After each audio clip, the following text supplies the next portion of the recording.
for today's video guys, wala tayong pasok for today and tayo lang mag-isa sa boarding house. And ngayong hapon, actually, mag-memorianda tayo ng magkakape. Diba?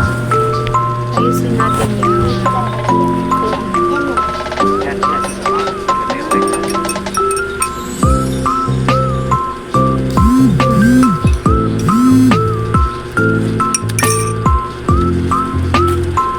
kaming pasok today afternoon because sobrang init.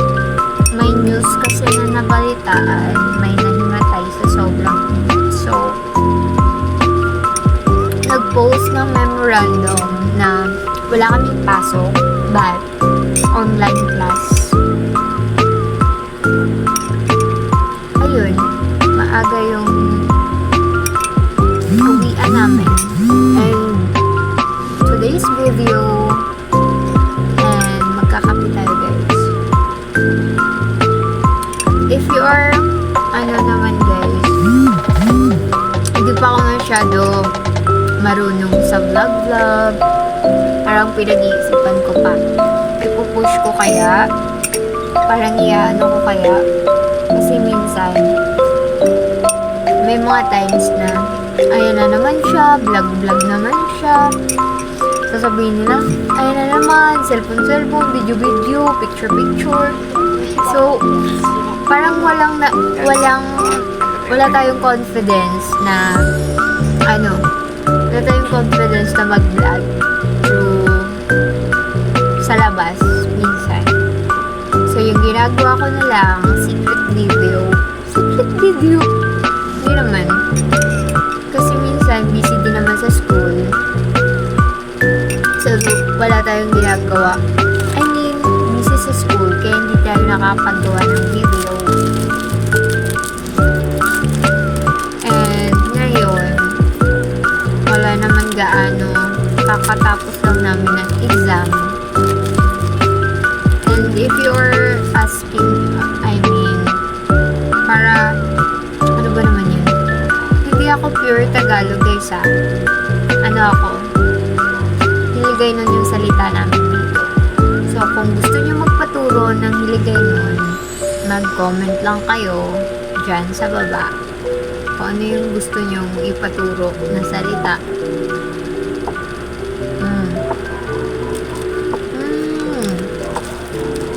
Nagutom ako.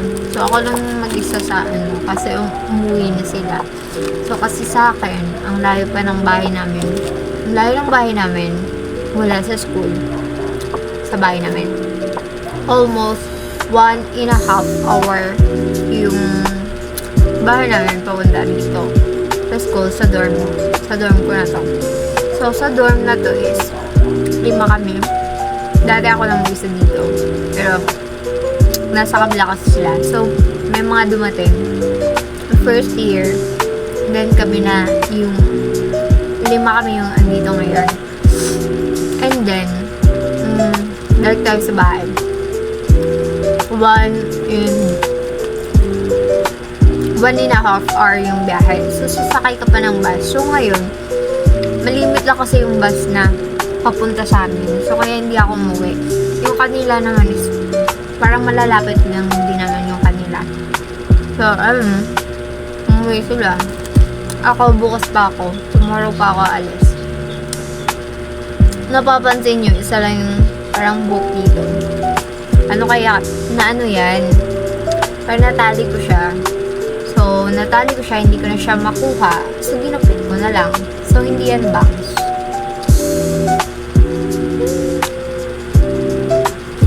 Almost, magkakwento lang ako sa sarili ko. Wala naman akong kasama dito.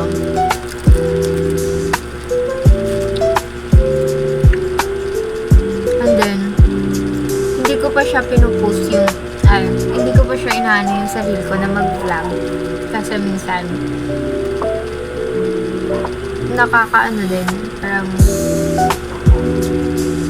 hindi ko pa siya, ewan. Wala lang, siguro para sa akin to. Hindi para sa akin.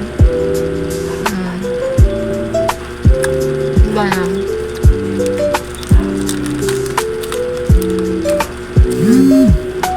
Minsan kasi, yung pag-e-edit, mahirap din yun. May mga times na mahirap. Actually, mahirap mag-vlog. Pero sabi nila, content pa lang. Gagawa ka ng video, ano ko lang, mga pero mahirap yun mag-isip ka ng mga bagay na, ano kaya next yung gagawin? Ano kaya yung mga bagay na pwedeng i-video ulit para mag-viral lang sa mga ganyan. Sa akin naman, bakit ko to ginagawa? Parang gusto ko lang siya dati. Parang, alam mo yun, na-inspire ako sa mga vlogger na nagbibigay ng inspirasyon sa bawat isa.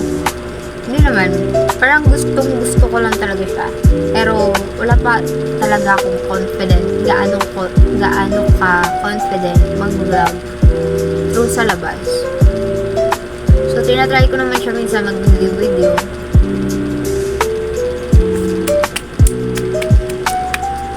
Hindi kasi ako gaano ka talkative na tao when it comes sa labas. Parang, okay, sa mga friends, parang nagtutalk kayo about, sabihin nyo lang kung next vlog. I mean,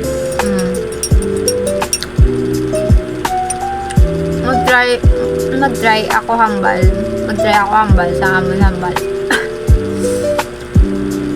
Parang sinisipod pa ako ngayon.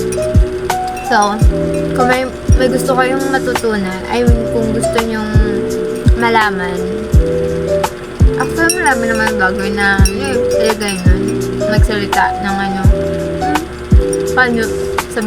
paano nyo nahalata na nagtatagalog kami? Nagtatagalog. So, minsan kasi sa akin, parang nasaya ako pag-Tagalog.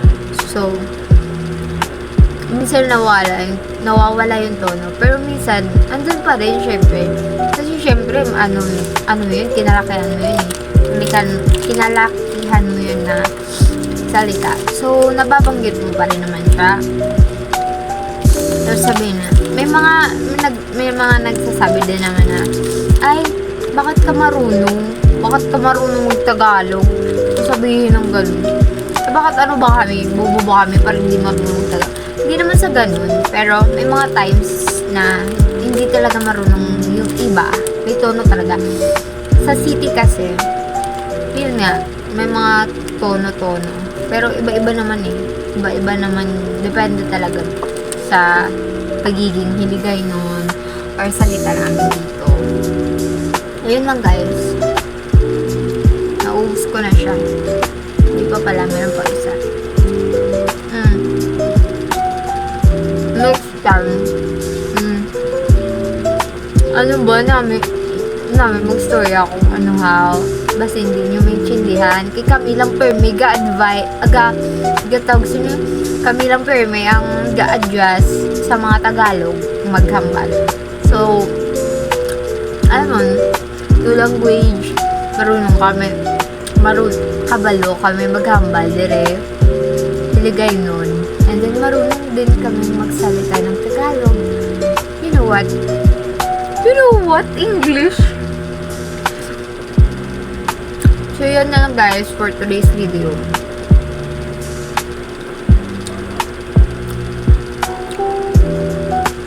Mag-iisipan pa ako, mag-vlog ako. Sarap. Bye bye guys. Follow for more videos.